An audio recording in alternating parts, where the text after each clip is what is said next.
आनंद या गावच्या जन्मभूमीत येऊन आपल्या ग्रामदेवतेचं वंदन करतो आणि हनुमान मंदिराच्या या आवारामध्ये आज आपण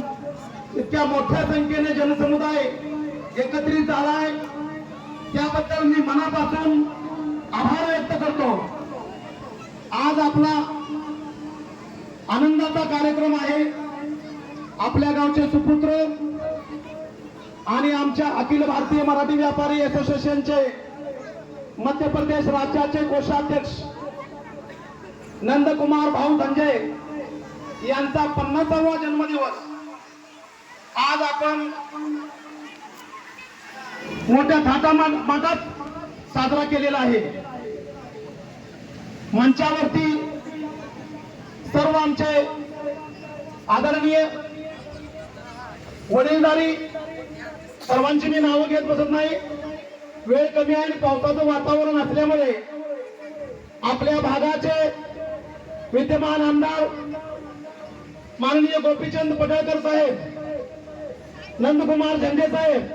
आमच्या संघटनेचे तेलंगणा राज्याचे अध्यक्ष अक्षय अर्जुन, गुजरात राज्याचे अध्यक्ष संपत नाना आणि राष्ट्रीय सचिव किरण शेठ हसबे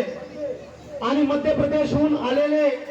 नंदकुमार भाऊ यांचे साथी सर्वांचा मी आभारी आहे की आज या जन्मदिवस कार्यक्रमामध्ये आपण सहभागी झाला। आज आपल्या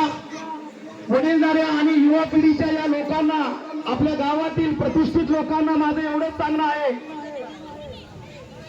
कित्येक वर्षापासून आपण जगण्यासाठी आपल्या गावातून आपली लेकरं परदेशामध्ये जाऊन बिझनेस करायला लागली आणि तिथं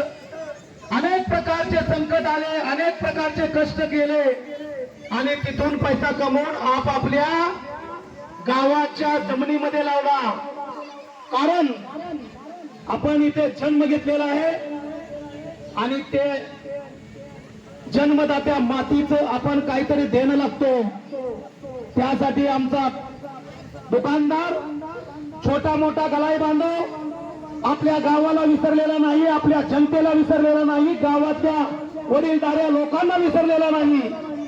आणि तेच उदाहरण आज आहे नंदकुमार भाऊ यांच्यासाठी अपार जनसमुदाय आज आपण एकत्रित आलाय।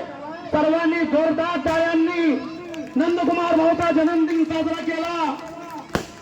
त्याच्याबद्दल मी तुमचा आभारी आहे आणि आम्हाला सर्वांना आपण बोलवलं त्याच्याबद्दलही आभारी आहे। मित्रांनो, मला सांगायचं म्हणजे नुसत्या तुमच्या गावाबद्दल सांगायचं नाही, मला देश पातळीवर आम्ही काम करत असतो आणि आज तुमच्याच भागातील एक हिरा, आतापर्यंत आमच्या लोकांवर जे संकट येतात कित्येक अडचणीमध्ये आम्ही काम करत असतो पण कुणीही मदतीला आले नाही। मदतीला एक जण आला तर ते गोपीचंद पडळकर साहेब आले आणि त्यांनी पाठीमागच्या महिन्यामध्ये आपल्या गलाई बांधवांचा जो मुद्दा होता तो मुंबई येथे विधानसभेमध्ये हक्काने उचलला आणि त्यांनी सांगितलं, त्यांनी सरकारला पटवून दिलं की आज आमचा गलाई बांधव 12 लाख लोक, पडळकर साहेब आज आमची तुमची पहिली मुलाखत आहे, मी तुम्हाला सांगू इच्छितो तुमच्या भागातील 80% लोक माझ्या बरोबर खंबीरपणे उभे आहेत, माझ्या पाठीशी उभे आहेत, म्हणून मी आज राष्ट्रीय पातळीवर मी काम करतो। पण आज तुमच्याच भागातील